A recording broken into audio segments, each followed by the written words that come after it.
On a rain-drenched highway outside Boston, where desperation meets destiny, a simple act of kindness is about to change two lives forever. Tom Barrett, a single father working 60-hour weeks just to keep food on the table, spots a stranded woman in a designer dress that's now soaked through. He's just another construction worker in a beat-up pickup to her. She's just another stranger needing help to him. Neither could be more wrong. What Tom doesn't know is that he's about to give a ride to Sarah Montgomery, the long-lost daughter of tech billionaire James Montgomery, a woman who vanished from the upper echelons of society 25 years ago. This isn't just another feel-good story. This is about how one rain-soaked evening would unravel decades of family secrets, challenge everything both of them believed about their place in the world, and prove that sometimes the greatest wealth isn't measured in dollars. Before we jump back in, tell us where you're tuning in from. And if this story touches you, make sure you're subscribed, because tomorrow I've saved something extra special for you. The morning sun crept through worn curtains, casting gentle shadows across Tom Barrett's weathered face. His alarm hadn't gone off yet. It never needed to. 15 years of construction work had trained his body to rise before dawn. Though, these days, it wasn't the job that motivated him. It was the sound of small feet padding across the hallway, right on schedule. "Daddy?" Emma's voice carried the last traces of sleep as she appeared in his doorway, her favorite stuffed elephant tucked under one arm. At 7 years old, she had her mother's eyes, a thought that still caught in Tom's throat every morning. He smiled, pushing aside the ever-present weight of responsibility that seemed to wake with him. "Morning, sunshine. Ready for pancakes?" The kitchen told their story better than words ever could. Crayon drawings covered the refrigerator, each one signed in Emma's improving handwriting. Bills were stacked neatly by the coffee maker, their edges worn from being handled, calculated and recalculated. A single photo hung on the wall, Tom, Emma and Catherine, taken 3 years ago, just months before the cancer took Catherine away. Tom reached for his wallet on the counter, the leather worn soft from years of use. Inside, behind his license, he kept a smaller version of that same photo. Some mornings he needed the reminder that their little family had once been complete. "Can I pour the milk today?" Emma asked, already dragging her step-stool toward the refrigerator. Her determination to help, to be grown up, squeezed at his heart. "Sure thing, kiddo, just like we practiced." He watched her careful movements, ready to catch any spills, but letting her learn. That's what Catherine would have wanted. The morning routine was a well-rehearsed dance. Pancakes were flipped, lunch was packed, and Emma's hair was carefully braided, though never quite as neatly as when Catherine used to do it. As he worked, Tom's mind wandered to the stack of bills waiting for his attention. The construction company was cutting hours again, and Emma's after-school program fees had increased. He'd figure it out. He always did. "Daddy, look!" Emma's voice pulled him back to the present. She'd slipped something into his lunchbox when he wasn't looking, a carefully folded piece of construction paper. He opened it to find a drawing of the two of them, stick figures holding hands under a rainbow. "World's Best Dad" was written across the top in wobbly letters, decorated with hearts and stars. The lump in his throat grew larger. "It's beautiful. I'll keep it right here in my wallet." He carefully folded the drawing and tucked it behind Catherine's photo, where it would remind him what he was working for. The drive to Mrs. Rodriguez's house was filled with Emma's chatter about her upcoming school play. She had a small part, a tree in the forest scene, but to hear her talk about it, you'd think she was starring on Broadway. Tom listened, adding enthusiastic responses at all the right moments, while his mind calculated how he'd manage the costume she needed on top of everything else. "Have a great day at school, sunshine," he said, watching her bounce up Mrs. Rodriguez's front steps. The elderly woman had been a godsend after Catherine passed, watching Emma before and after school for whatever Tom could afford to pay. Sometimes he caught her slipping extra snacks into Emma's backpack, pretending they were leftovers that would just go to waste otherwise. The construction site was already buzzing when Tom arrived. He pulled his worn, hard hat from the truck's passenger seat, running his fingers over the stickers Emma had decorated it with last summer. Mike, his foreman, caught his eye as he walked up. "Barrett, got a minute?" Mike's expression was grim, and Tom's stomach tightened. He knew that look. It meant more cuts were coming. The conversation was brief but heavy. 3 days of work this week, maybe 4 if they were lucky. The economy was tight, the company was struggling, the usual story. Tom nodded, kept his face neutral, thanked Mike for the heads up. Inside, his mind was already spinning, calculating which bills could be delayed, what else he could cut from their already bare-bones budget. As he climbed the scaffolding to begin his day's work, Tom's hand brushed against his wallet, feeling Emma's drawing through the leather. He'd figure something out. He had to. There wasn't any other choice. Sarah Montgomery stared at the steam rising from her coffee cup in the small diner just outside of Boston, her fingers absently tracing the worn edges of a newspaper clipping she'd carried for 25 years. The headline was barely legible. Now, Montgomery heiress missing, foul play suspected. She'd been carrying this piece of her past for so long, it had become as familiar as her own reflection, though these days that reflection barely resembled the teenage girl in the grainy photo beneath the headline. The ancient coffee maker behind the counter sputtered and hissed, a sound she'd grown to love over years of choosing places like this, places where nobody looked twice at a woman in simple clothes with calloused hands, places where the name Montgomery meant nothing more than any other. "More coffee, hun?" The waitress, Betty, according to her name tag, held up the pot. Her eyes were kind but didn't linger, the sort of gentle disinterest Sarah had learned to appreciate. "No, thanks. I should get going." Sarah gathered her things, carefully tucking the clipping back into her mother's old locket. The golden, heart-shaped pendant was one of the few pieces of her old life she'd kept, though she only wore it on days like today, days when the weight of her choices felt particularly heavy. The vintage Volvo she'd bought for cash 12 years ago waited in the parking lot, as reliable as it was unremarkable. Until this morning, when it had finally betrayed her with a sputtering cough and a plume of smoke on the highway.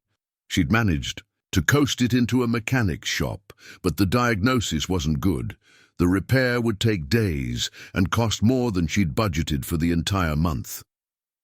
Rain began to fall as she walked back to the highway, her designer dress, the one splurge. She'd allowed herself for a job interview, now seeming like a cruel joke. The position had seemed perfect, administrative assistant at a small non-profit, far enough from Boston's financial district to avoid any overlap with her father's world. But the universe, it seemed, had other plans. Her father, James Montgomery's face appeared on the screen of a television visible through the diner's window, and Sarah instinctively turned away. Even after all these years, his features were too familiar. She saw them in her own face every morning. The caption below, his image announced another technological breakthrough for Montgomery Industries, another billion added to the family fortune. The rain intensified, and Sarah pulled her jacket tighter. She'd learned to live without the fortune, without the family name, without the endless expectations that had suffocated her at 18. What she hadn't been able to leave behind were the memories, her mother's gentle laugh, the way she'd mediate between Sarah and her father, the warmth she'd brought to their coldly perfect world. The accident that took her had shattered everything, revealing the fault lines in their family that had always existed beneath the surface.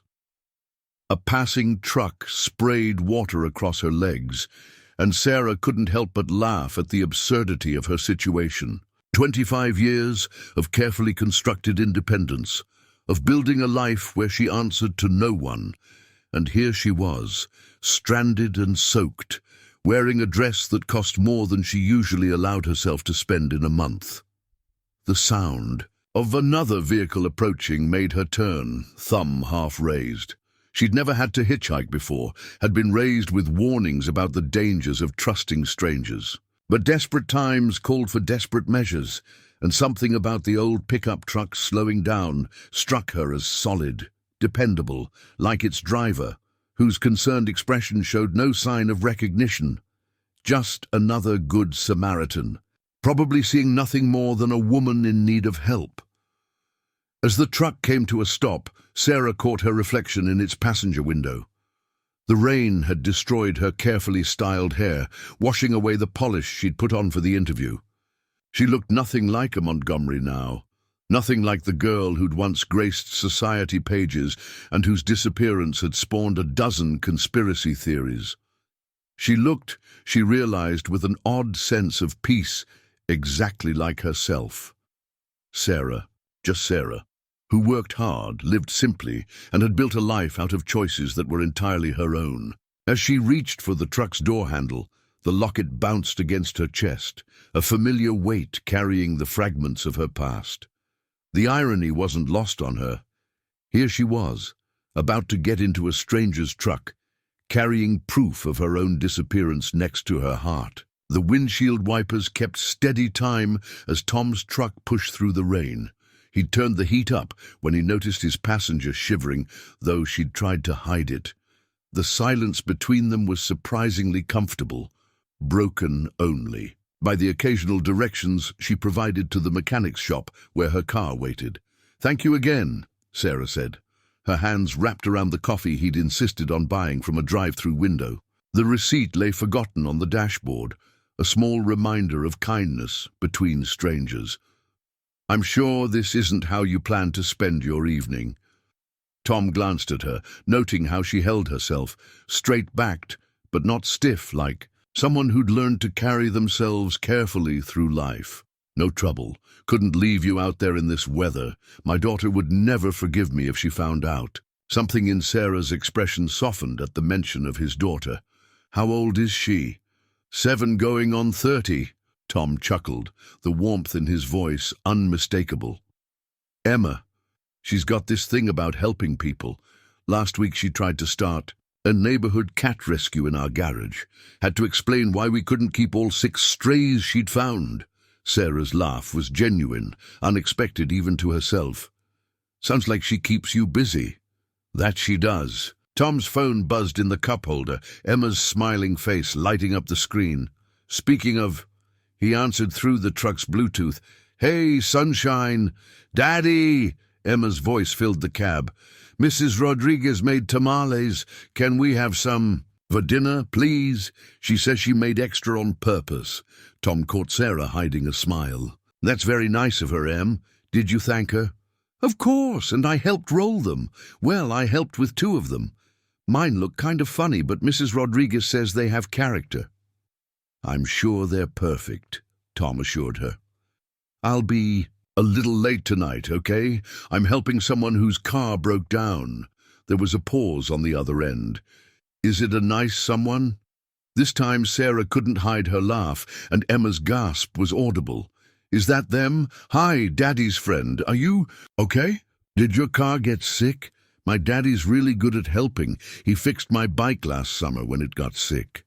"Hi, Emma," Sarah responded, surprising herself with how natural it felt.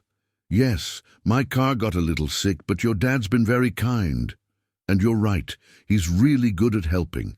The conversation continued for a few minutes, Emma's chatter filling the space between them with warmth. When the call ended, the silence felt different, charged with something neither of them could quite name. "She sounds wonderful," Sarah said softly. "She's everything." Tom's reply was simple but heavy with meaning. "It's just the 2 of us now. Her mum, my wife Catherine, passed away 3 years ago." Sarah felt the weight of his words, recognized the careful way he spoke. "Them. I'm sorry, I lost my mother too. It changes things." Their eyes met briefly in the reflection of the windshield, a moment of shared understanding passing between them. The rain drummed steadily on the roof, creating a cocoon around their conversation. "It does," Tom agreed. "But Emma, she makes it easier, harder too sometimes, but in the ways that matter most, easier." Sarah nodded, understanding exactly what he meant.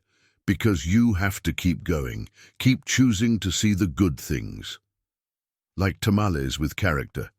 Tom's gentle joke broke the heaviness, and they both laughed. Exactly like that. Sarah, who found herself sharing more than she'd planned. "I teach art at a community centre sometimes, volunteer work. There's this little girl about Emma's age who always makes her clay sculptures with these incredible, impossible shapes. She calls them imagination improved instead of imperfect." "Imagination improved," Tom repeated, smiling. "Emma would love that." The mechanic's shop appeared ahead, its lights glowing through the rain.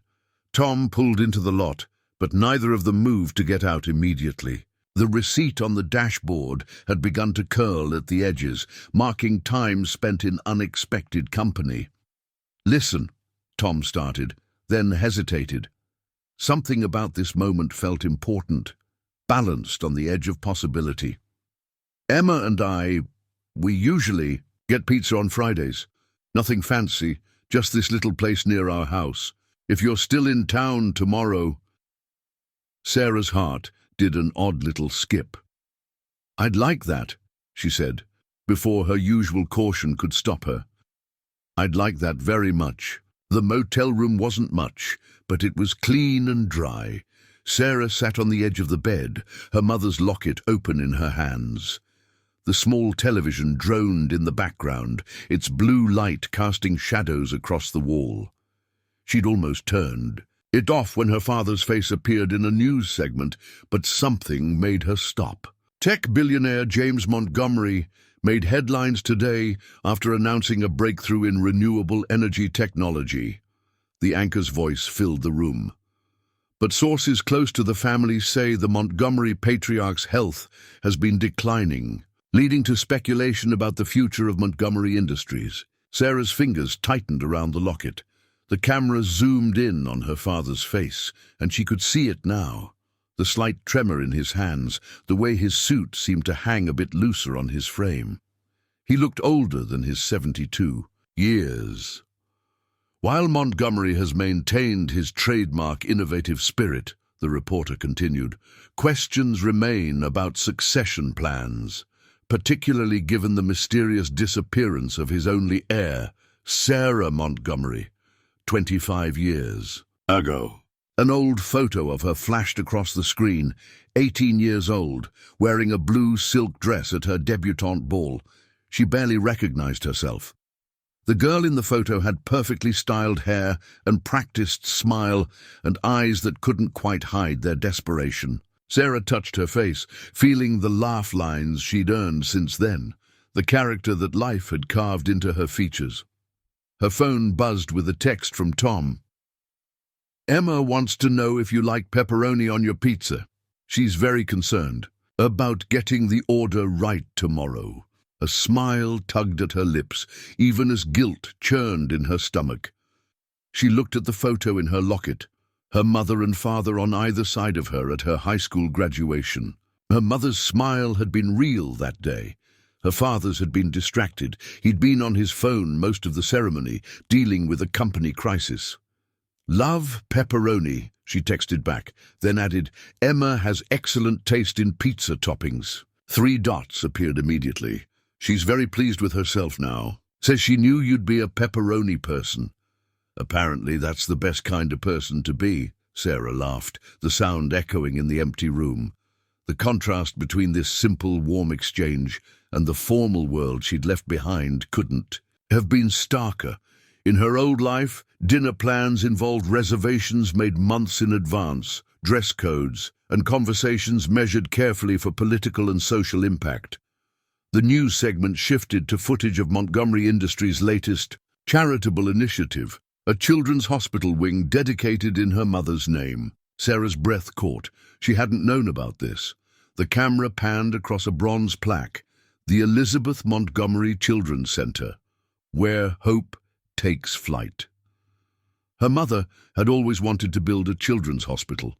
She'd talked about it constantly in the months before the accident, sketching plans on napkins and researching healthcare needs in underserved communities. Her father had always nodded along, distracted but indulgent. Now, 28 years after her death, he'd finally made it happen. Another text from Tom. Emma's drawn you a welcome picture for tomorrow. No pressure, but apparently it involves unicorns and rainbows, so it's kind of a masterpiece. Sarah felt tears prick at her eyes. Such a simple thing, a child's drawing, a father's pride, a pizza dinner invitation. Yet it represented everything she'd both gained and lost in her choices. The weight of her secret felt heavier than ever. She picked up her phone to respond, but her eyes caught the television again. They were showing recent footage of her father leaving a board meeting. He stumbled slightly, catching himself on his assistant's arm. The camera quickly cut away, but Sarah had seen enough. The mighty James Montgomery was faltering. Her fingers moved to her mother's favorite saying, engraved on the back of the locket. Truth fears no questions. Elizabeth Montgomery had lived by those words, always pushing for honesty, even when it was uncomfortable. Especially when it was uncomfortable. "Can't wait to see the masterpiece," Sarah texted back to Tom, her heart heavy with the knowledge that she was building something precious on a foundation of lies. Tomorrow, she would sit across from him and Emma, sharing pizza and stories, while her father's empire showed cracks in its carefully maintained facade. The irony wasn't lost on her. She'd spent 25 years running from wealth and privilege, only to find herself torn between two worlds again. But this time, the choice wasn't between wealth and freedom. It was between truth and trust, between the comfort of anonymity and the responsibility of identity. She closed the locket with a soft click, but kept it in her hand, its familiar weight, both comforting and accusing. Tomorrow would come, bringing with it pepperoni pizza, unicorn drawings, and the warmth of genuine connection. But for now, in the quiet of her motel room, Sarah Montgomery, who was just Sarah to the only people who had made her smile in years, watched her past and present collide on a small television screen, wondering how long she could stand in the space between them. The Pizza Palace wasn't much to look at from the outside. Its neon sign flickered intermittently, and the red checkered curtains had faded to a gentle pink. But the smell of fresh-baked dough and tomato sauce that greeted Sarah as she pushed open the door made her understand why this place was special. "Sarah, Sarah, over here." Emma's voice carried across the restaurant, her small hand waving enthusiastically from a corner booth. Tom sat beside her, looking simultaneously apologetic and amused at his daughter's volume. A piece of paper lay face down on the table. The promised masterpiece, Sarah assumed. "Inside voice, remember?" Tom gently reminded Emma, who immediately brought her hand to her mouth with exaggerated care. "Sorry," she whispered, though her excitement remained undiminished. "We saved you the special seat." The special seat turned out to be the side of the booth decorated with Emma's previous artwork, carefully taped to the wall by an indulgent restaurant staff. Sarah slid in, genuinely touched by the child's thoughtfulness. "These are wonderful drawings," she said, studying the crayon masterpieces. "You're quite the artist." Emma beamed. "I made you one too." She reached for the paper on the table, then hesitated. "Daddy, can I show her now?" Tom nodded, and Emma proudly presented her latest creation. The drawing showed 3 figures under a rainbow, a tall one with brown hair, a smaller one with pigtails, and a medium-sized one with what appeared to be a golden circle around her neck. Sarah's locket, she realized with surprise. Unicorns pranced in the background, and everything was liberally sprinkled with glitter. "That's Daddy, that's me, and that's you," Emma explained unnecessarily. "And see, I drew your special necklace because it's pretty, like in fairy tales. Are you a princess? You look like you could be a princess. Sarah felt Tom tense slightly beside Emma, but she managed to keep her smile natural. Not a princess, just someone who likes shiny things. But this drawing is absolutely magical. May I keep it? Of course, I made it for you. Emma's face suddenly turned serious. Are you going to put it in your wallet like Daddy does with my drawings? Something in Sarah's chest tightened at the hopeful question. I have an even better place, she said, reaching into her bag and pulling out a small sketchbook. This is where I keep all my favorite art. Would you like to see? Emma nodded eagerly, scooting closer as Sarah opened the book. Inside were simple sketches, landscapes, buildings, snippets of life she'd captured over the years. Emma studied, each page with intense concentration. You draw too, she exclaimed. Daddy, look, Sarah's an artist like me. Tom leaned over, his arm brushing Sarah's as he looked at the sketches. These are really good, he said softly, and something in his voice made Sarah's cheeks warm. Just a hobby, she demurred. I find it helps me remember special moments. Can you draw something now? Emma asked. Please, draw our pizza party. Before Sarah could respond, Mr. Romano himself appeared with their order, his Italian accent thick with pride. Ah, the Barretts, and a new friend. Emma Piccolina, you must introduce me. This is Sarah. She's having pizza with us because her car got sick, and she likes pepperoni, and she's an artist like me. Emma's summary tumbled out in one breath. The old man's eyes twinkled. An artist! Then you must sign our wall, yes? All Emma's friends sign the wall. He gestured to a corner where dozens of signatures and small drawings covered the surface. Sarah noticed Tom starting to protest, but Emma was already pulling her toward the wall, a marker appearing magically in Mr. Romano's hand. Here, next to our special booth. Emma pointed to an empty spot, bouncing on her toes. Sarah hesitated only a moment before taking the marker. She hadn't signed her real name to anything in years, but here, in this moment, she was just Sarah. The artist, Emma's new friend. She drew a small sketch, a pizza with heart-shaped pepperoni, and signed simply, Sarah, artist in training, Emma's class. When they returned to the table, Emma was glowing with pride, and Tom was watching them with an expression Sarah couldn't quite read. But it made her feel warm, seen in a way she hadn't experienced in years. Now you're officially part of pizza. Palace history, Emma declared, settling back into her seat and reaching for a slice. Just wait till I tell my class that I have my own art student. Tom laughed, the sound rich and genuine. Better start planning your curriculum, teach. As they ate, Sarah found herself sketching in her book, quick, loose captures of the moment. Emma's animated gestures as she told stories about school, Tom's gentle way of helping her with the stringy cheese, the way the evening light played through those faded, checkered curtains, simple things, beautiful things, things that had nothing to do with billion-dollar empires or family legacies, things that felt more real than anything she'd known in her old life.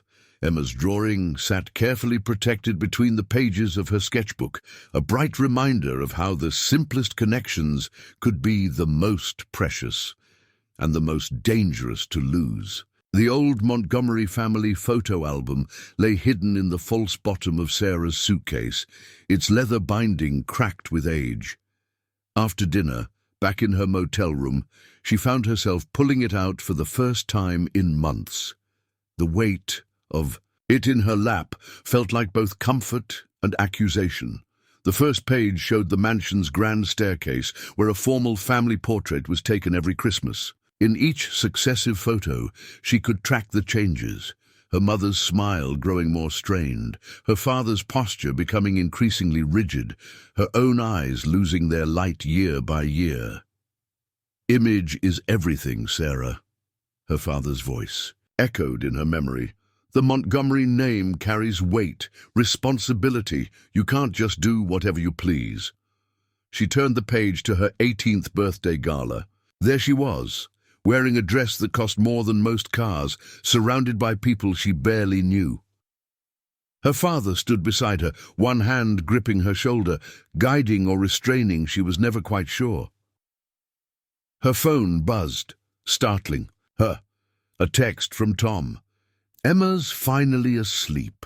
She made me promise to tell you that art class starts Tuesday after school. Apparently, you have no choice in this matter." Sarah smiled, even as her chest tightened. The contrast between the cold formality in the photos and the warm simplicity of her evening with the Barretts made her head spin. Across town, Tom sat, on his own couch, staring at Catherine's favorite photo on the wall. It was candid, her laughing at something Emma had done, her hair messy from the wind at the beach. So different from the posed hospital photos that marked their final months. "Together, you'd like her," he said softly to the image. It was a habit he'd developed, these quiet conversations with Catherine. Sarah. She sees Emma. Really sees her, you know. Not just humoring her like most adults do. He picked up his phone again, rereading Sarah's last text. "Tell Emma I'll bring my special art pencils. Master artists need proper tools." Something about her made him want to trust, to open up. It terrified him. The last time he'd felt this way about someone, it had ended with him holding Catherine's hand in a hospital room, promising to take care of their daughter while monitors beeped out the final moments of their life together. A sharp knock at Sarah's motel room door made her jump. The photo album slipped from her lap, scattering loose photos across the floor. Her heart stopped when she saw what lay exposed, a newspaper clipping she'd tucked away years ago. The headline screamed, "Montgomery CEO denies daughter's claims of control and manipulation." She quickly gathered the photos, her hands shaking. The knock came again, followed by a voice. "Evening maintenance check, ma'am." Sarah let out a breath. Just the motel staff. Not reporters, not private investigators, not her father's people. Back in his living room, Tom found himself doing something he hadn't done in years, pulling out the small box of mementos from his early days with Catherine. Movie ticket stubs, silly notes passed during college classes, the coffee shop punch card from their first date. His phone buzzed again. Sarah had sent a photo, a quick sketch she'd done of Emma gesturing animatedly at Pizza Palace, capturing perfectly her daughter's spirit and energy. "Your daughter's joy is contagious," Sarah's message read. "Thank you for sharing your special place with me." Tom touched the sketch on his screen, remembering how Sarah's eyes had lit up watching Emma, how her guard had seemed to drop throughout the evening. There was something there, something hidden behind her easy smile. He recognized it because he saw the same thing in his own mirror. The careful way a person holds themselves when they're carrying heavy secrets. Sarah tucked the photo album away, but kept out one picture, the last one taken before her mother's accident. Elizabeth Montgomery was in the garden she'd loved, teaching a teenage Sarah about different flowers. It was the only photograph, where neither of them was posed or performing. "I wish you were here, Mum," Sarah whispered. "You'd know what to do." Her phone lit up with another text from Tom. "Emma's not the only one glad you joined us tonight." Sarah held her mother's photo in one hand and her phone in the other. Past and present, secrets and possibilities. In the distance, a photographer, for a local tabloid, snapped pictures of her motel, acting on an anonymous tip about a Montgomery sighting. The wheels of fate had begun to turn. The community center art room buzzed with the energy of a dozen children, but Emma's voice rang out above the cheerful chaos. "Sarah, look! I mixed the colors just like you showed me." Sarah leaned over Emma's workspace, admiring the sunset she'd created. "That's beautiful. The way you blended the orange into the purple is perfect." She'd been volunteering at Emma's after-school art program for 2 weeks now, each session bringing her deeper into the Barrett's world. "Can we show Daddy when he picks me up?" Emma carefully added another streak of gold to her sky. "He says, you make everything more beautiful." Sarah's brush paused mid-stroke. He said that? Emma continued painting, oblivious to Sarah's reaction. He smiles different now, like in the old pictures with Mommy. Before Sarah could process this, her phone buzzed. Tom had created a shared playlist, titled Songs for Painting 2. The description read, "Since you mentioned liking music while you work," Emma helped pick some. "Fair warning, there's a lot of Disney." Sarah found herself smiling at the mix of classical music, contemporary songs, and yes, quite a few Disney numbers. The care put into the selection touched her deeply. Each choice seemed purposeful, thoughtful. Later that evening, after the art room had been cleaned and the last child had left, Tom arrived to pick up Emma. He lingered in the doorway, watching Sarah help Emma pack up her supplies. "Daddy!" Emma bounded over, her artwork held carefully in front of her. "Look what Sarah taught me about colors, and guess what? She knows all the words to Let It Go, too." "Is that so?" Tom's eyes met Sarah's, twinkling with amusement. "I heard you two having quite the duet earlier." Sarah felt her cheeks warm. "Your daughter is very persuasive." "Oh, I know." He stepped into the room, taking in the organized chaos of easels and paint supplies. "This is quite a setup you've created." "Here." "Sarah says art is like magic," Emma declared, carefully placing her painting in her special folder, a gift from Sarah, decorated with unicorns and rainbows. "It makes feelings into colors."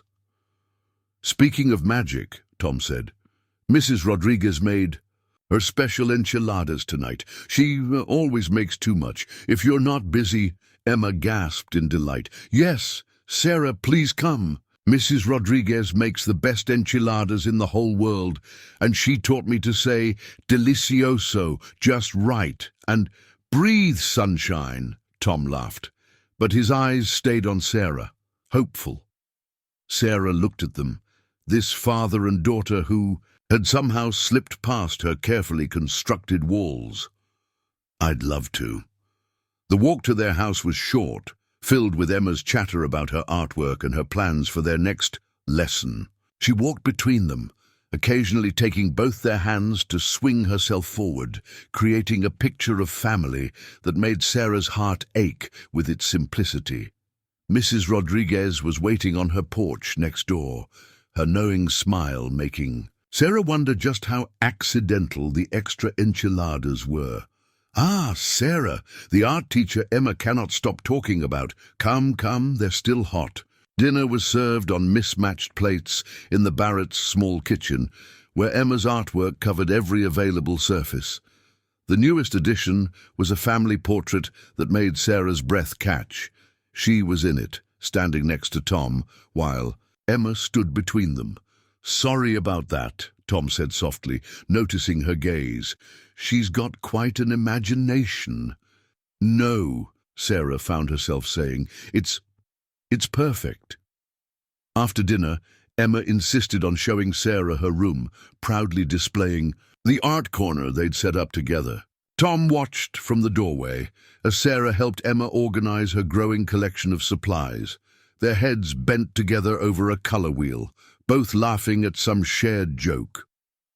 When Emma finally succumbed to sleep, clutching her favorite stuffed elephant, Tom and Sarah found themselves on the back porch.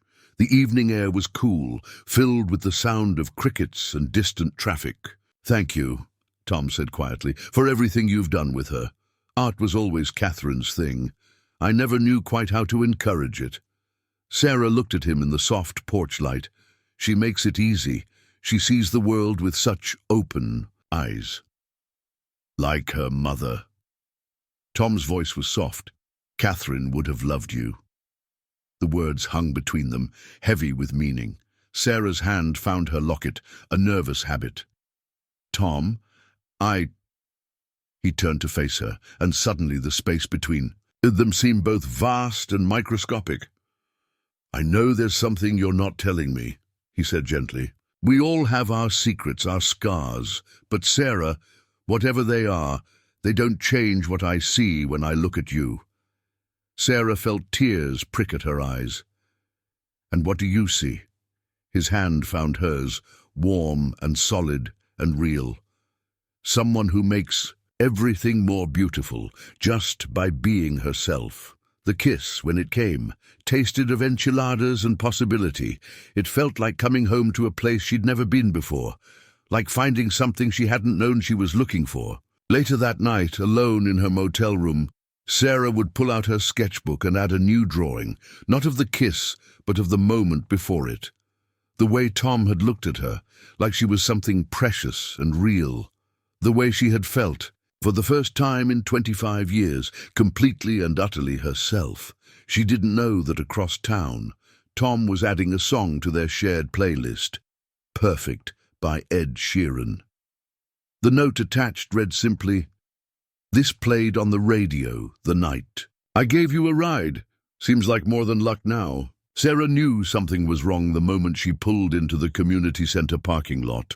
A sleek, black car she didn't recognize was parked in the shadows, its tinted windows reflecting the morning sun. Her years of careful vigilance had taught her to spot surveillance, and every instinct screamed that she was being watched.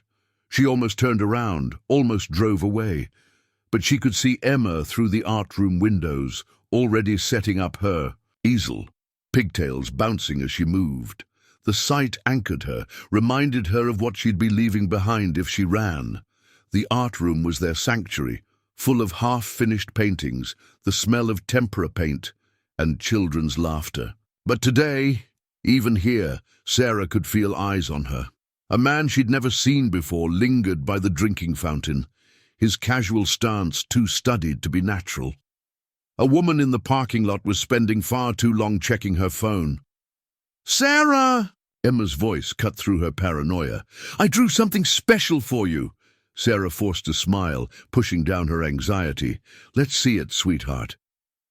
But before Emma could show her the drawing, Mrs. Rodriguez appeared in the doorway, her face tight with concern. "Sarah, mi cielo, you need to see this." She held out her phone, open to a local news website. Sarah's heart stopped as she read the headline. "Montgomery heiress spotted, Boston's long-lost billionaire teaching art to children."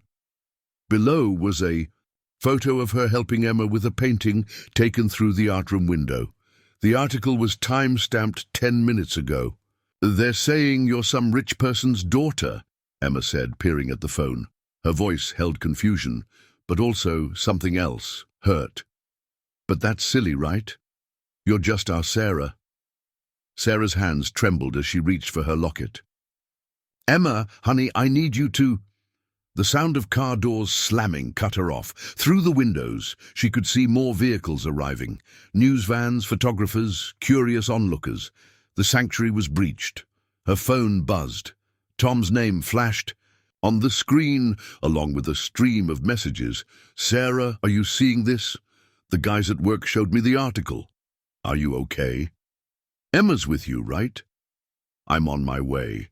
The other children were starting to notice the commotion outside. Parents were arriving early, hurrying their kids out through the back door, throwing uncertain glances at Sarah. Mrs. Rodriguez stood guard at the main entrance, her small frame somehow imposing as she blocked reporters from entering. "But I don't want to go," Emma's voice rose above the chaos. Her mother's art student folder was clutched to her chest, her eyes wide with confusion and fear. "Sarah's supposed to teach me about watercolors today." Sarah knelt before her, heart breaking. "Emma, sweetheart, listen to me. Sometimes grown-ups have complicated stories, things they wish they could explain better. Like when Daddy gets sad looking at Mommy's pictures?" Emma asked softly. Sarah blinked back tears. "Yes, something like that. But Emma, no matter what anyone says about me, no matter what you hear these weeks with you and your dad, they've been the most real thing in my life." The sound of raised voices came from the hallway. Mrs. Rodriguez was losing her battle with the media. "Sarah Montgomery," a reporter's voice carried through the door. "Can you comment on your father's declining health? Why have you chosen to resurface now?" Emma's eyes went wide. "Montgomery? Like the man on TV? The one with the big buildings? Before Sarah could respond, Tom burst through the back door. His eyes found Sarah's immediately, filled with questions, but also determination. Without a word, he scooped Emma up and reached for Sarah's hand. "Mrs. Rodriguez has her car waiting in the back," he said quietly. "Let's get you both out of here." But Sarah stood frozen, watching through the windows as more reporters arrived. She could see her carefully constructed life crumbling, the peace she'd found with Tom and Emma dissolving in a flash of cameras and shouted questions. The viral news article on Mrs. Rodriguez's phone continued to update with new details, each revelation another nail in the coffin of her anonymity. Her past was catching up, and this time there would be no quiet escape. "Sarah," Tom's voice was gentle, his hand still extended. "Whatever this is, we'll figure it out, together." She looked at him, this man who built houses and fixed bikes and loved his daughter with such fierce devotion, at Emma, who saw art in everything and loved without reservation, at the life she'd allowed herself to imagine with them. Then she looked at her locket, at the weight of the Montgomery legacy it represented, and she knew that running wasn't an option anymore. Not if she wanted to keep what she'd found here. Taking Tom's hand, she let him lead her toward the back door, away from the growing media circus. But she could feel it all unraveling, could hear the questions that would need answers, could see the trust in Emma's eyes beginning to waver. The storm had broken, and there would be no going back to the peaceful simplicity of shared playlists and pizza nights. The only way out was through the truth, through the pain, through whatever came next. As they rushed to Mrs. Rodriguez's waiting car, Emma still clutching her art folder, Sarah caught a final glimpse of their reflection in the art room windows. A tableau of what they'd been, what they could have been, what they might still be, if the truth didn't destroy it all first. Mrs. Rodriguez's small sedan had barely pulled into Tom's driveway when 3 black SUVs smoothly blocked them in. Men in dark suits emerged, their movements precise and practiced. Sarah's hand tightened around her locket. She recognized her father's security team, Ms. Montgomery. The lead agent, Harrison, hadn't aged a day in 25 years. Same steel-grey hair, same impassive expression. "Your father requests your immediate return."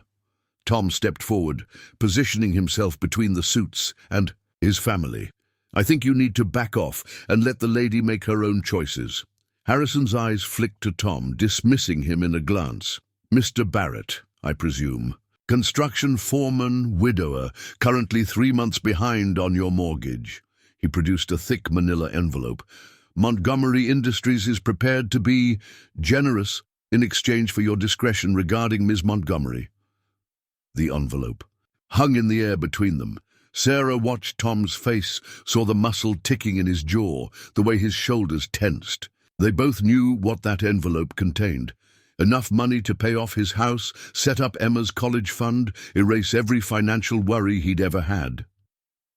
"Daddy!" Emma's small voice came from behind them.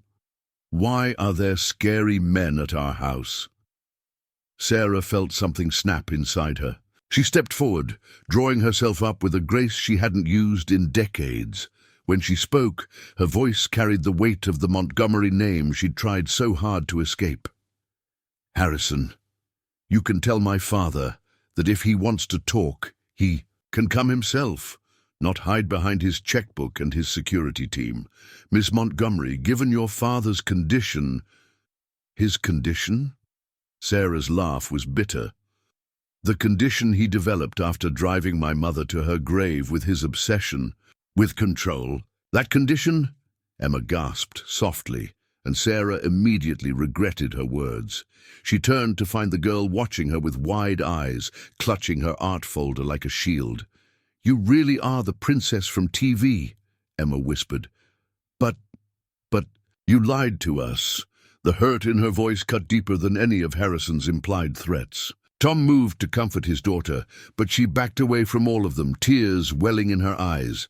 "Emma, sweetheart," Sarah started. No! Emma's shout startled everyone, even Harrison. You said art was about truth. You said we don't hide in our art. But you were hiding everything. She turned and ran into the house, her folder dropping to the ground. Pages spilled out, dozens of drawings of Sarah, of the three of them together, of a family that now seemed like just another fairy tale. Tom looked torn between following his daughter and dealing with the situation in his driveway. Sarah made the choice for him. Go, she said softly. She needs you. He hesitated, then spoke in a low voice meant only for her. We need you too, if that matters. Before Sarah could respond, another vehicle pulled up, a news van. Harrison's team moved to intercept them, but the reporter was already shouting questions. Ms. Montgomery, is it true you're living under an assumed name? Has your father's illness prompted your return? Are the rumors about your mother's death being investigated true? The last question hit like a physical blow. Sarah staggered, and Tom instinctively reached for her. The moment was caught by dozens of cameras, and Sarah could already see the headlines: Montgomery heiress found with working-class lover. Mr. Barrett, Harrison's voice cut through the chaos. I should mention that Montgomery Industries has significant influence with several construction companies in the area. It would be unfortunate if your employment situation became complicated. Tom's face hardened. Are you threatening me? Simply stating facts. Harrison's smile was cold. Ms. Montgomery, the jet is waiting. Your father is eager to resolve this situation. Quietly. Sarah looked at the house where Emma had disappeared, at Tom's proud but worried face, at the media circus growing by the minute. Everything she'd built here, all the real precious moments, they were being twisted into something tawdry by the cameras, something scandalous by her father's money, something painful by her own lies. The legal documents in Harrison's hand caught her eye, thick with stipulations and demands, no doubt, the price tag of silence, the cost of making problems disappear. She'd seen her father solve everything this way, watched him buy compliance and loyalty until he couldn't tell the difference between what was purchased and what was real. She reached for the envelope, but instead of taking it, she let her fingers brush against her locket. Inside was the truth, about her mother, about her father, about why she'd really run. The truth that could destroy everything, including the empire her father had built his life around. The choice crystallized. Accept the old pattern of money and power and control, or fight for something real, even if fighting meant losing it all. Sarah sat at the Barrett's kitchen table, the same place where just days ago they'd shared enchiladas and laughter. Now, it felt like a different world. Her childhood diary lay open before her, the one possession from her old life she'd never been able to leave behind. Its pages held the truth about why she'd run, written in the desperate scrawl of an 18-year-old girl who'd lost her mother and was about to lose herself.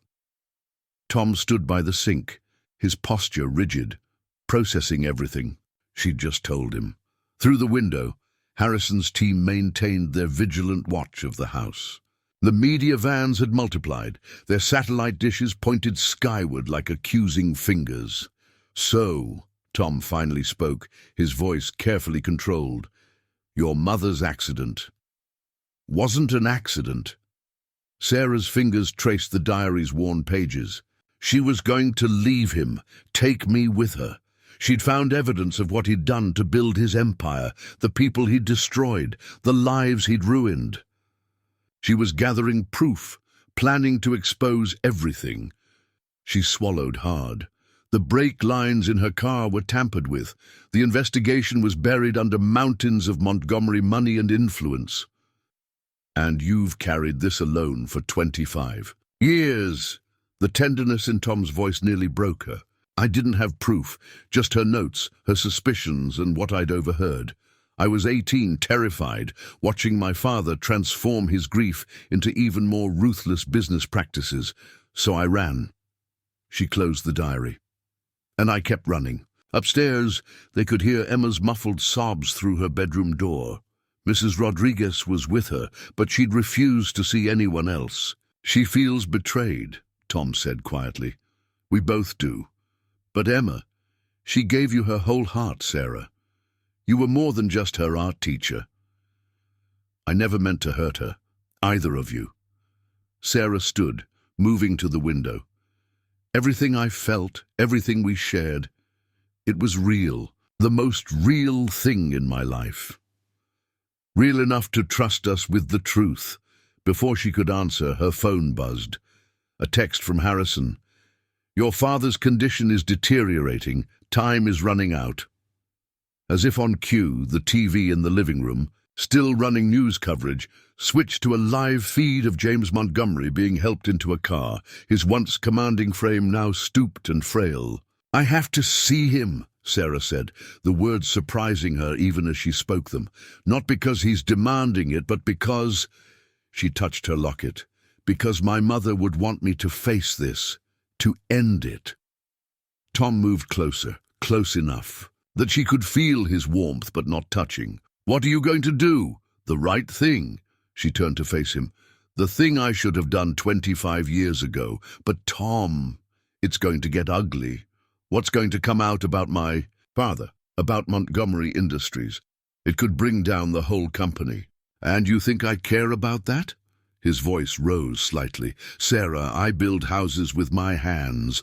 I know the difference between things that look valuable and things that are valuable. A small sound made them both turn. Emma stood in the doorway, her face tear-stained but determined.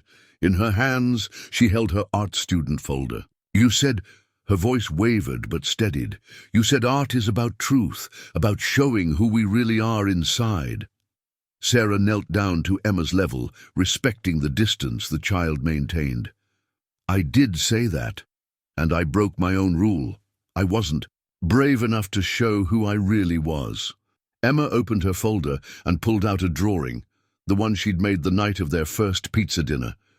This is who I thought you were. Just Sarah, who likes pepperoni and knows all the colors and makes Daddy smile again. Oh, Emma. Sarah felt tears spill down her cheeks. That is who I am. The Montgomery name, the money, the company. That's not me, not really. The person in your drawing, the one who loves art and pizza and... She glanced at Tom. And your family. That's the real me. Then why did you lie?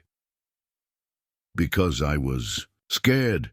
Sometimes grown-ups get scared too, and they hide instead of being brave. Sarah reached for her diary. But I'm not hiding anymore. I'm going to tell the truth about everything. It's going to be hard, and some people will be very angry, but it's the right thing to do. Emma considered this, her face serious. Like in Frozen, when Elsa has to tell the truth about her powers even though she's scared. Despite everything, Sarah laughed softly. Yes, exactly like that. Daddy says sometimes the right thing is the hard thing, Emma said, moving closer. And that's why we have to help each other be brave. Tom joined them, kneeling beside his daughter. That's right, sunshine. He looked at Sarah. Whatever you need to do, whatever truth you need to tell, you don't have to do it alone. Not anymore. Sarah looked at them. This man and this child who had shown her what real love looked like, who had given her a glimpse of a life built on truth instead of power. She reached for her locket one last time, feeling the weight of her mother's. Picture inside.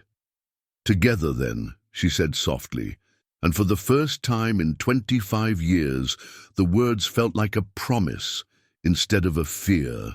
The threatening letters from Montgomery Industries' legal team arrived early Monday morning, slipped under Tom's door like poisonous snakes. Sarah watched him read through them, his face growing darker with each page. The warnings were clear. Distance himself from Sarah Montgomery or face the consequences. They're trying to get to my supervisor, Tom said, tossing the letters onto the kitchen table, suggesting I'm distracted from my work, that I'm a liability to the company.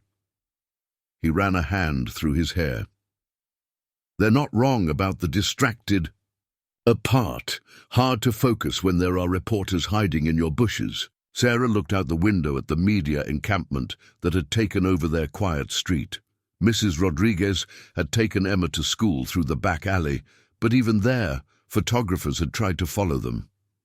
"Your daughter's quite photogenic," one reporter had called out, his camera trained on Emma's frightened face.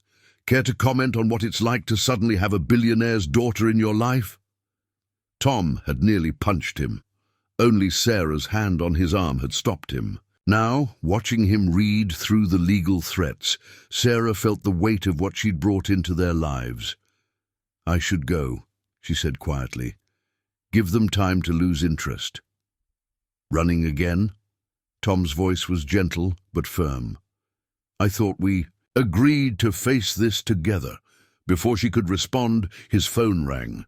The construction company's logo flashed on the screen. Tom answered, his face carefully neutral as he listened. Sarah could hear the raised voice on the other end. "I understand," Tom said finally. "Yes, sir. I'll clean out my locker today." The silence after he hung up was deafening. "Tom, I'm so sorry." "Don't," he cut her off, but there was no anger in his voice. "This isn't your fault. This is what powerful men do when they're scared of the truth." Sarah's phone buzzed with a news alert.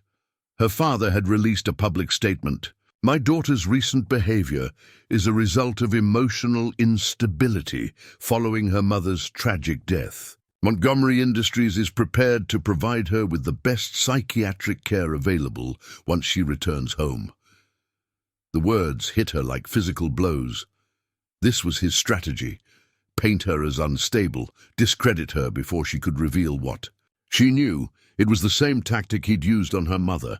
"He's trying to get ahead of the story," she said, showing Tom the statement. "Make anything I say sound like the ravings of a grief-stricken daughter." Can he do that, legally?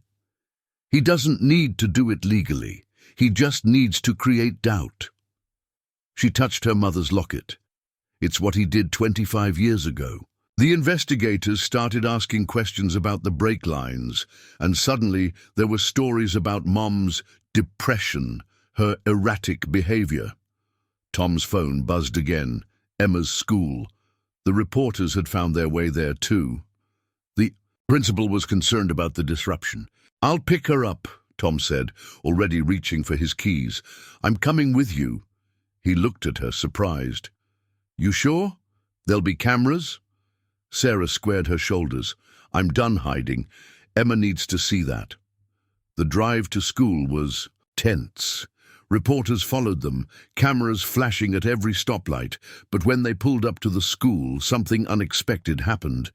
Mrs. Rodriguez was there, along with several other parents from the art class, forming a human shield around Emma as she ran to the car. "They mess with one of our kids. They mess with all of us," Mrs. Rodriguez declared, giving the nearest reporter a glare that could melt steel.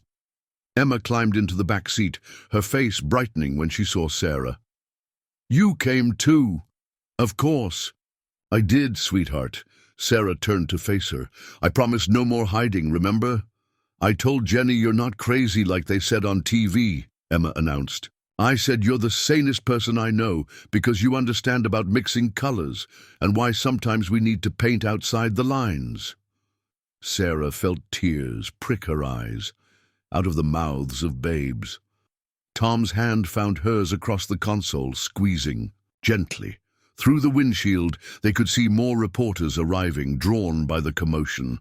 But behind them stood the wall of parents, neighborhood allies who had chosen their side in this battle. "The letters aren't just threats," Tom said quietly as they pulled away. "They're offering money too, a lot of it." "Hush money," Sarah corrected. "Trust me, it always comes with strings." "I haven't opened the envelope with the check."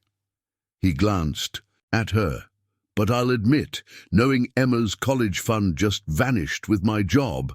"Daddy," Emma's voice came from the back seat. "Remember what you said when I wanted to quit ballet because I wasn't as good as the other girls?" Tom smiled slightly. What did I say, Sunshine? You said we don't quit things just because they're hard. We quit if they're wrong. She hugged her art folder to her chest. Is Sarah wrong, Daddy? In the rear-view mirror, their eyes met. In that moment, Sarah saw everything. His fear, his trust, his determination, and something else. Something that made her heart skip. Love. No, baby, he said softly. Sarah's not wrong, and we're not quitting. Sarah wrote the letter at Mrs. Rodriguez's kitchen table at 3 in the morning, her hands shaking as she tried to find the right words. The old woman sat across from her, silent but present, occasionally pushing a fresh tissue across the table. When the tears became too much. My dearest Tom and Emma, she began for the 10th time. The previous attempts crumpled around her feet. By the time you read this. Through the window, she could see the lights still on in the Barrett's house. Tom was up too. She'd watched his shadow pass by the windows every few minutes, checking the street for reporters, for threats, for her. He knew something was coming. He'd seen it in her eyes at dinner when the evening news had shown footage of his former boss arriving at Montgomery Industries headquarters. The story had aired right after Emma had gone to bed. Montgomery Industries was launching a complete audit of all construction projects Tom had supervised. The implication was clear. They would find something, fabricate something if necessary, to destroy not just his current prospects, but his entire career. I thought I was strong enough to fight this battle, Sarah wrote, her tears splashing onto the page. But I won't let my father destroy another family I love. Mrs. Rodriguez touched her hand gently. Mi niña, there are other ways. Sarah shook her head. You didn't see what he did to my mother's family after her death. Her brothers lost their businesses. Her sister's children were blacklisted from every good school. He erased them piece by piece until there was nothing left. She looked down at her letter, remembering Emma's face earlier that evening. The girl had shown her a new drawing. Their little family again, but this time they were all wearing superhero capes, fighting off shadowy figures with briefcases and cameras. Sometimes, Emma had explained seriously, heroes have to be secret. At first, so the bad guys don't know how strong they are. Sarah had hugged her then, breathing in the scent of crayons and strawberry shampoo, knowing it would be the last time. My mother died trying to expose the truth. She continued writing. I ran away to survive it, but now I understand. There was a third choice, one she didn't live long enough to make. Outside, a car door slammed. Sarah froze, but it was just Harrison's team changing shifts. They'd been watching the house continuously, waiting for her father's orders. I'm not running away this time, she wrote. I'm running towards something. Toward the truth, toward justice, toward everything my mother died trying to achieve. But I have to do it without you, because loving you means refusing to let my father use you as collateral damage. Mrs. Rodriguez made a soft sound of disagreement, but didn't interrupt. She'd been there earlier when Tom had gotten the call from Emma's school. They were reviewing her scholarship for the upcoming year. Another squeeze of the Montgomery vice. Emma, Sarah wrote, her vision blurring. My brave, beautiful artist, keep painting your truth. Keep seeing the magic in mixing colors. Keep making the world more beautiful with every stroke of your brush. She thought of the art supplies in her car, wrapped and ready for Emma's birthday next month. She'd never see her open them now. Tom! Her hand trembled so badly she had to stop. How could she possibly say everything she needed to say? Loving you has taught me what real strength looks like. It's not in towers or bank accounts or power over others. It's in the way you braid Emma's hair every morning, the way you remember every parent's name at the construction sites where you build their homes, the way you loved me without trying to own me. The sky was beginning to lighten outside. Soon, Emma would wake up for school. Tom would make pancakes. Life would go on, but without her in it. I carry two things with me as I write this, she concluded. My mother's locket, reminding me of the price of truth, and my sketchbook, filled with drawings of the life I dared to dream with you. One represents who I was born to be, the other who I chose to become. It's time for Sarah Montgomery to finally fulfill both destinies. She signed the letter simply Sarah, not Montgomery, not any other name, just Sarah, the woman they had known and loved. Mrs. Rodriguez watched as she folded the letter carefully, slipping it into an envelope along with a small key. The key opens a safety deposit box, Sarah explained quietly. Everything my mother gathered, everything I've found since, it's all there. When the time is right, when my father's lawyers are distracted trying to discredit me, Tom will know what to do with it. He won't accept this, mi amor, Mrs. Rodriguez warned. Neither will Emma. I know. Sarah stood, gathering her courage. But they'll be alive to be angry with me. They'll be safe to hate me. She looked one last time at the Barrett's house, at the crooked mailbox Emma had decorated with stickers, at the porch where she'd first kissed Tom, at the window of the room where a little girl slept surrounded by art supplies and love. Protect them for me, she whispered to Mrs. Rodriguez. The old woman pulled her into a fierce hug. Come back to them, she answered. That's how you protect them best.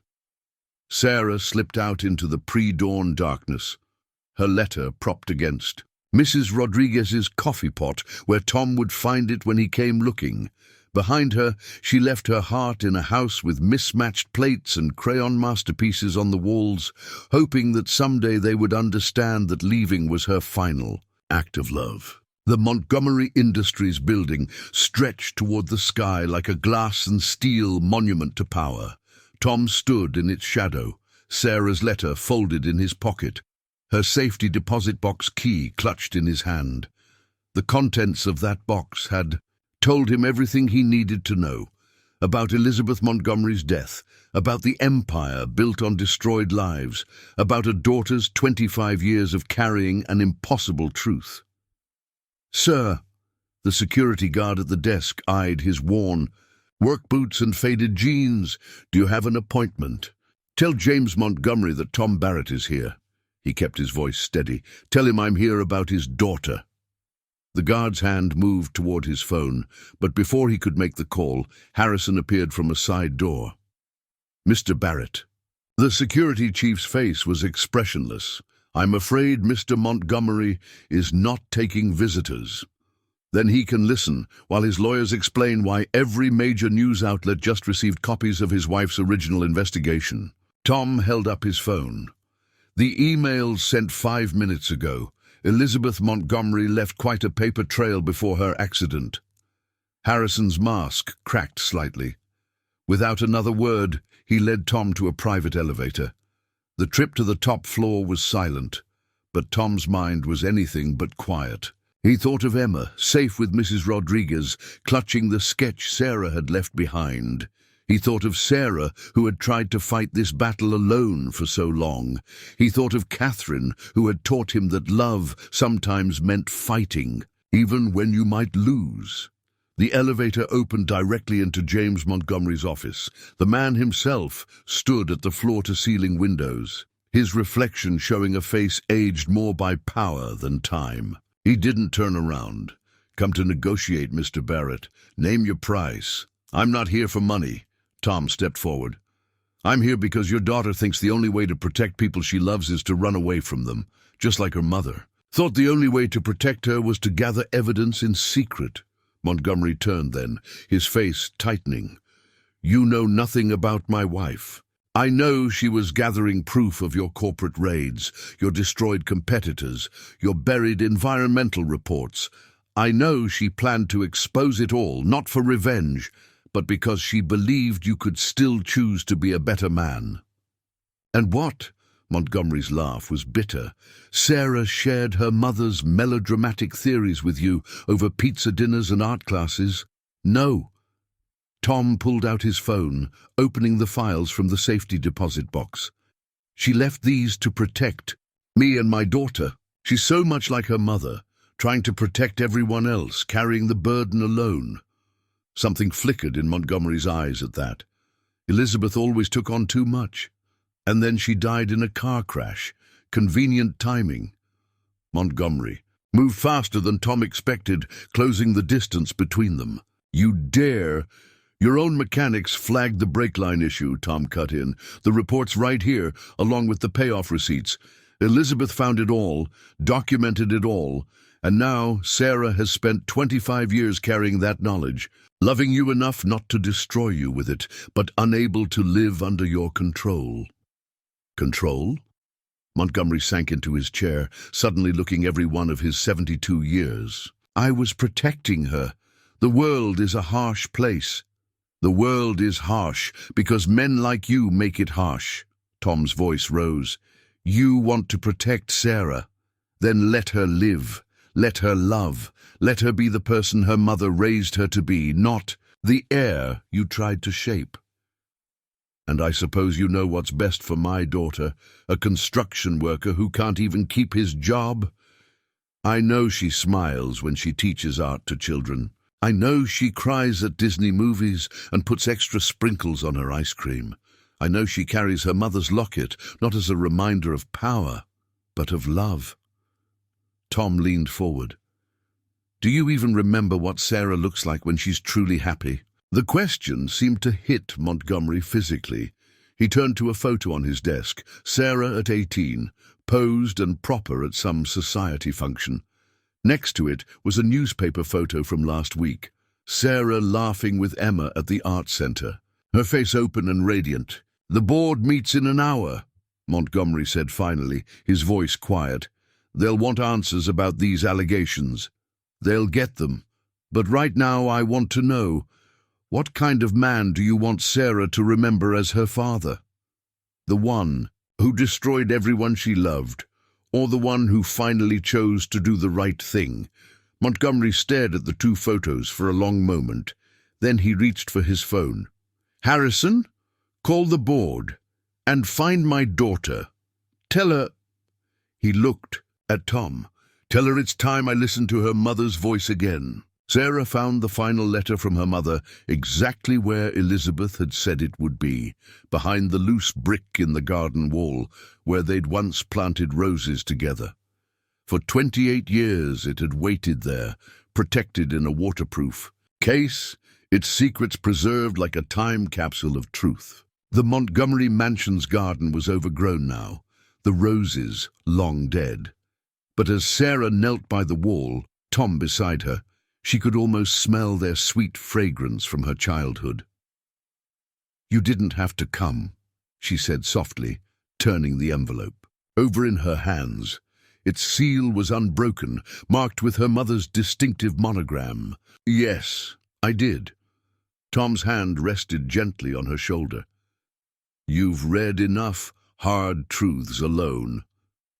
Inside the mansion, they could hear the muffled voices of the board members arriving for the emergency meeting.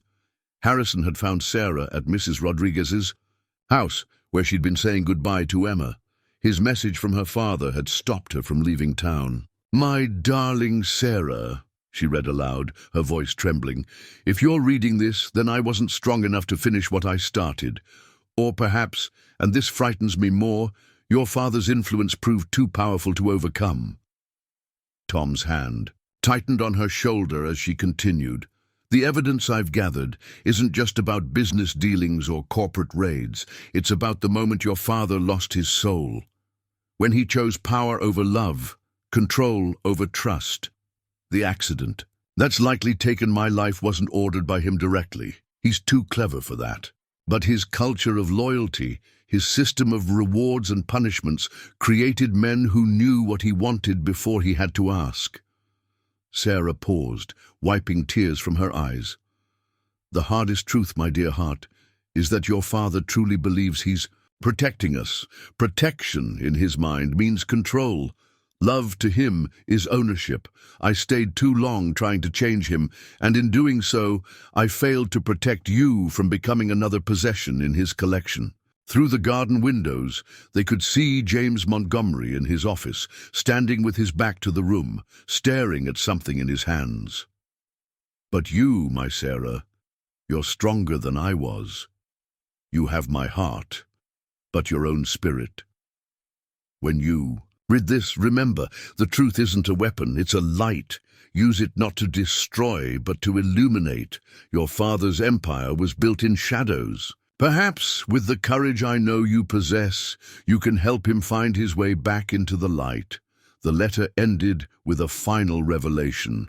Proof that Elizabeth had been gathering evidence not to expose her husband, but to force him to confront. His own transformation from the man she'd loved into someone she no longer recognized. She never stopped loving him, Sarah whispered. Even at the end, she was trying to save him from himself. Like mother, like daughter, Tom said quietly. Sarah looked up at him, really looked at him for the first time since Harrison had interrupted. Goodbye. I was wrong to try to leave. I thought I was protecting you and Emma, but you were doing exactly what your father does, making choices for others, thinking you know what's best. His voice was gentle but firm. Emma hasn't stopped crying since she read your letter. She says artists don't run away from their masterpieces. Despite everything, Sarah felt a smile tug at her lips. She said that?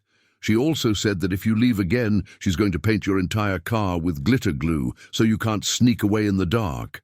A throat cleared behind them. Harrison stood in the garden doorway, his usual stoic expression softened by something like respect. Ms. Montgomery, your father would like to see you. He paused. Both of you. They found James Montgomery still, at his window, but now they could see what he held. The last photo taken of Elizabeth alive, her arms around a teenage Sarah in the garden, both laughing at something now lost to time. I forgot, he said without turning around, his voice rough with emotion. I forgot how her real smile looked. Not the society smile, not the photo op smile, her real one. He finally turned to face them. Just like I forgot yours, Sarah, until I saw that picture of you with Barrett's little girl. Dad, no, he held up a hand. Let me finish. Your mother's letter. She was right. About everything. I've spent 28 years building walls to protect what I thought mattered, never realizing I was burying myself, and you, alive inside them. He moved to his desk, pressing a button on his intercom. Send them in. The board members filed in, faces grave with the weight of the revelations they'd received. But before they could speak, James Montgomery did something none of them had ever seen before. He took off his perfectly tailored jacket, rolled up his sleeves, and sat not at the head of the table, but beside his daughter. Gentlemen, he said, clearly, it's time we talked about how to bring Montgomery Industries into the light. The changes at Montgomery Industries began not with grand gestures, but with small ones. James Montgomery's first act was to reinstate Tom's job, not at his old position, but as head of a new initiative, sustainable, affordable housing developments. His second was to invite Emma to help design the children's spaces in these new communities. Are you sure you want to give a 7-year-old this much influence over a multi-million-dollar project? Sarah asked her father as they watched Emma earnestly explain her vision for a playground that looked like a rainbow had babies with a unicorn. They sat in the Barrett's backyard, where the media circus had finally died down enough for normal life to resume. James looked oddly at home in the simple wooden chair, his usual pristine suit replaced by a casual sweater, a change that had made Harrison do a double-take that morning. I think, James said slowly, watching Emma gesture enthusiastically to Tom about slide placement, that I spent too many years believing children should be seen and not heard. It cost me my daughter's voice. I'm not making that mistake with Emma. Sarah caught the hesitation, the unspoken word. "You can say it, Dad.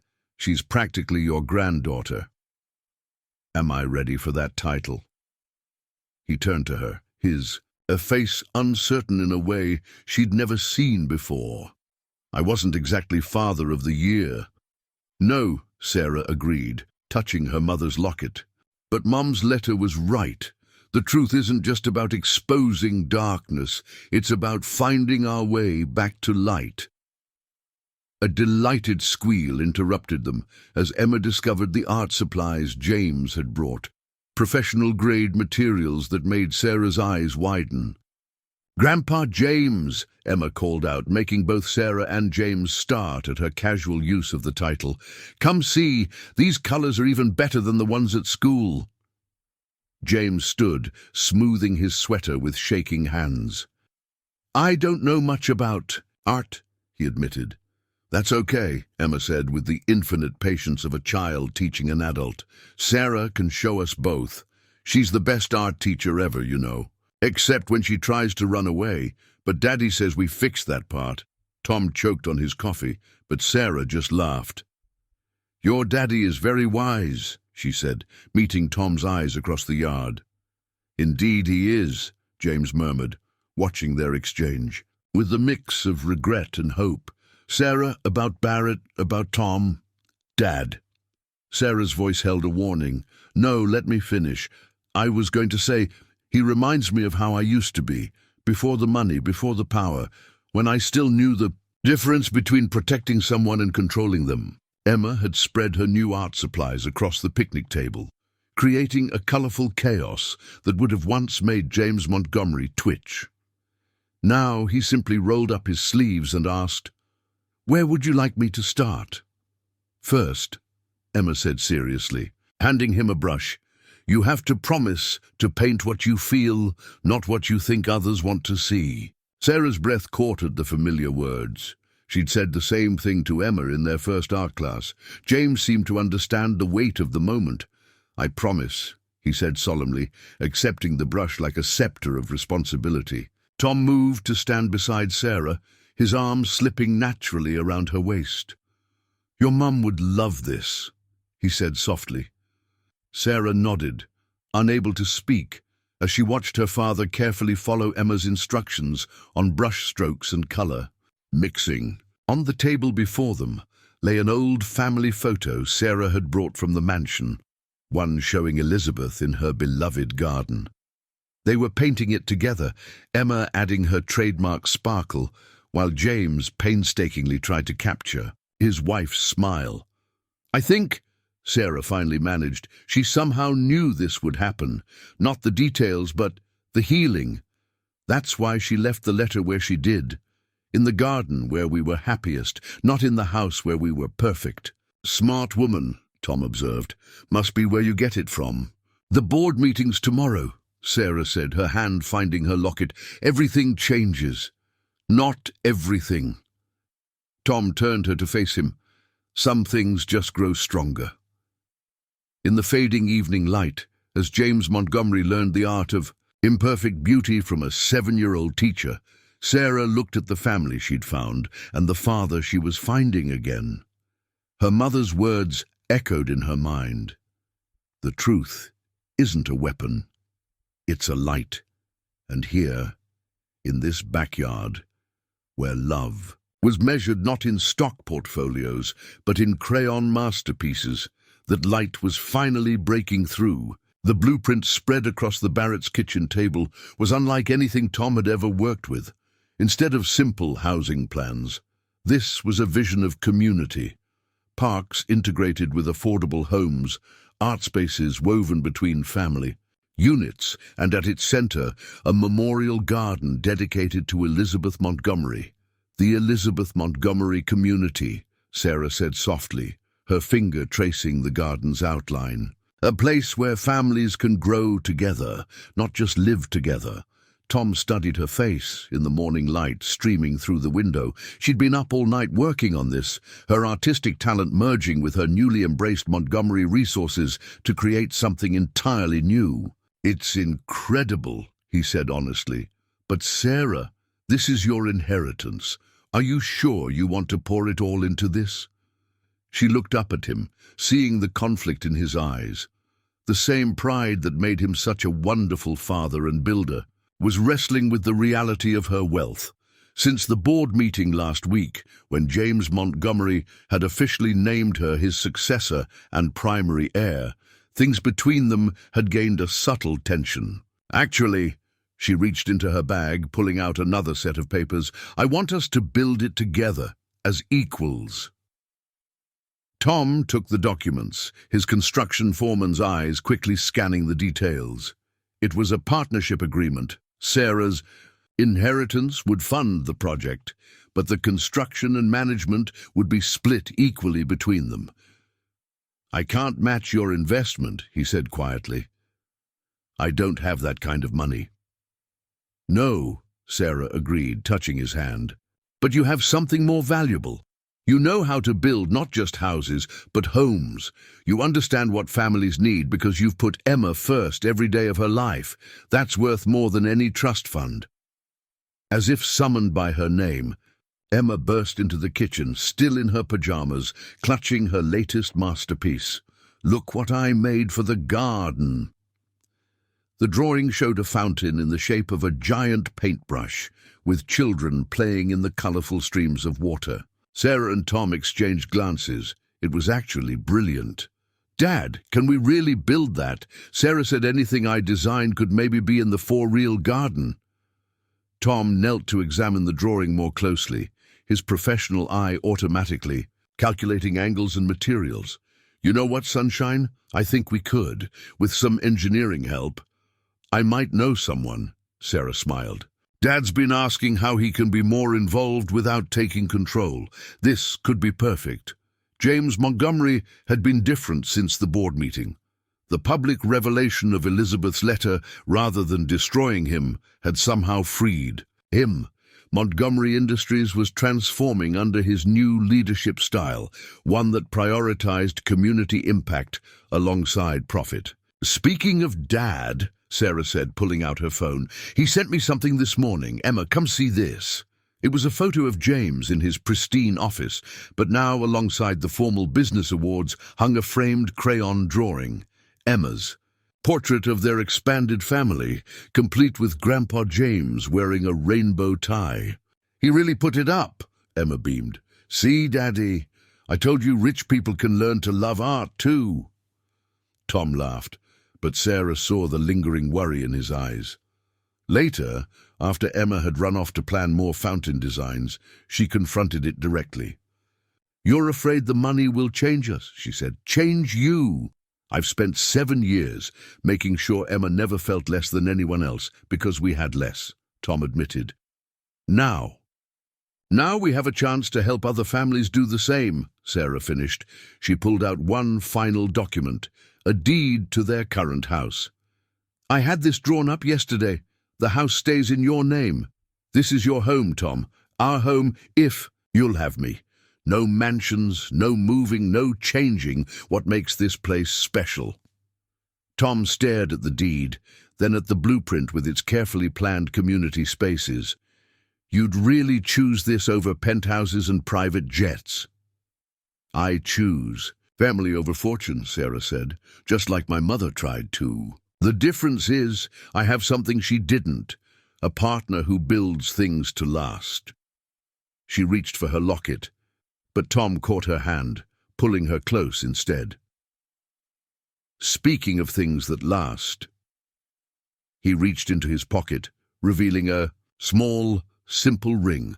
I was waiting for the right moment, but standing here planning our future over blueprints and crayon drawings, this feels right. Daddy! Emma's voice came from the doorway. She stood there holding her art supplies, eyes wide. Is this the special question you practiced with me? Sarah looked between them, the man she loved and the little girl who had taught her to trust in art and love again. Is it? Tom smiled, his earlier tension melting away. Emma, honey, want to help me ask Sarah something important? Yes. Emma ran to them, practically bouncing. Sarah, Daddy wants to know if you'll marry us. I helped pick the ring because it has swirls like when we mix paint together. And Daddy said that was perfect because you make our whole life more colorful, and I get to be the flower girl and breathe sunshine." Tom laughed, but his eyes were serious as they met Sarah's. "What do you say? Want to build something permanent with us?" Sarah looked at the blueprint, the ring, and the two people who had shown her what real wealth looked like. "Yes," she said simply, "with all my heart, yes." 1 year later, the Elizabeth Montgomery Community Garden bloomed with summer roses, their fragrance drifting through the evening air.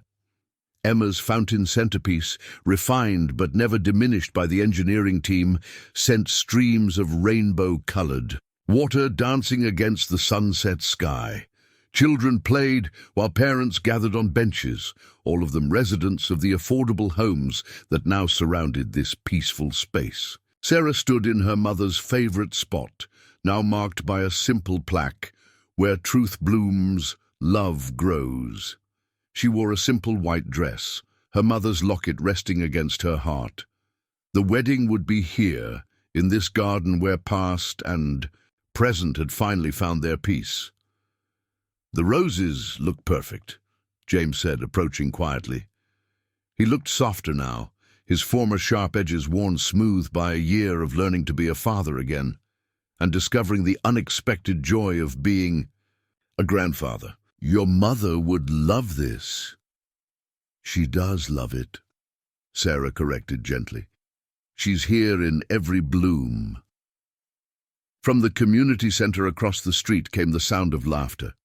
Through the windows, they could see Tom helping Emma set up her first real art exhibition, a collection of family portraits she'd done of every resident in the community.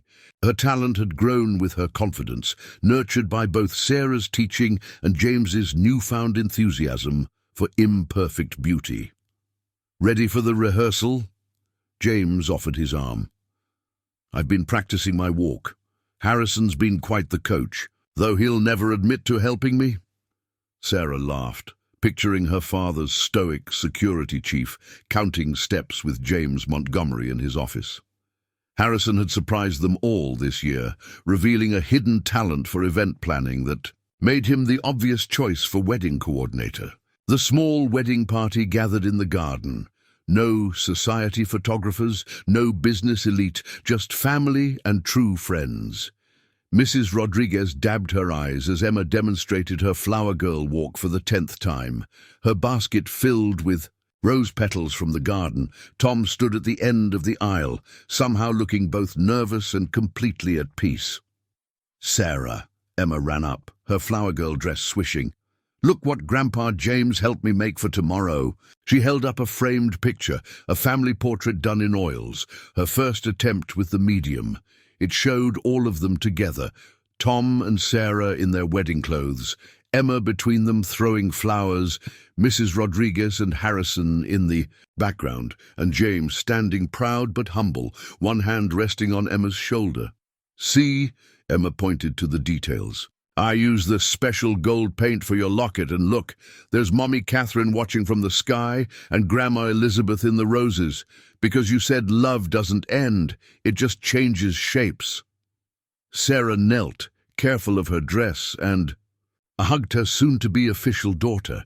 "It's the most beautiful wedding gift ever." "Actually," Tom said, joining them, "it's not just a gift. It's going to hang in the community center lobby. First piece in the permanent collection." James cleared his throat. "About that, the board approved the funding this morning. Every Montgomery Industries development will now include an art space for the community. We're calling it the Emma Barrett Young Artists Initiative." Emma's eyes went wide. "Really? Other kids will get to paint too?" "Really?" James smiled. "Your dad will build the spaces, Sarah will oversee the programs, and you, my dear, will always be our first and best artistic advisor." The rehearsal flowed smoothly after that, everyone finding their places in this new pattern they'd created together. As the sun set, residents began gathering for the community dinner that would follow, another of Emma's ideas that had become a beloved tradition. Later, as stars appeared above the garden, Sarah found Tom by Emma's fountain. "Having second thoughts about marrying into the Montgomery chaos," she teased. He pulled her close, both of them watching Emma show James how to properly roast a marshmallow at the community fire pit. "Funny, I was going to ask if you were having second thoughts about becoming a Barrett." "I've been a Barrett in my heart since that first rainy night," Sarah said. "Tomorrow just makes it official." Tom touched her. "Lock it gently. Your mom would be proud of what you've built here, not just the buildings, but the bridges, between past and present, between wealth and worth." "We built it together," Sarah corrected. "All of us, even those who are only here in memory." Emma's voice carried across the garden, calling them to join the celebrations. As they walked toward their waiting family, Sarah looked back at the roses one last time. In the gathering dusk, they seemed to glow with their own light, as if illuminated by long-hidden truths finally brought into the open. Tomorrow she would become Sarah Barrett, and the Montgomery name would live on not in power plays and corporate raids, but in community gardens and children's art spaces. In the end, her mother had been right. The truth wasn't a weapon to destroy with, but a light to build by, and together they had built something beautiful.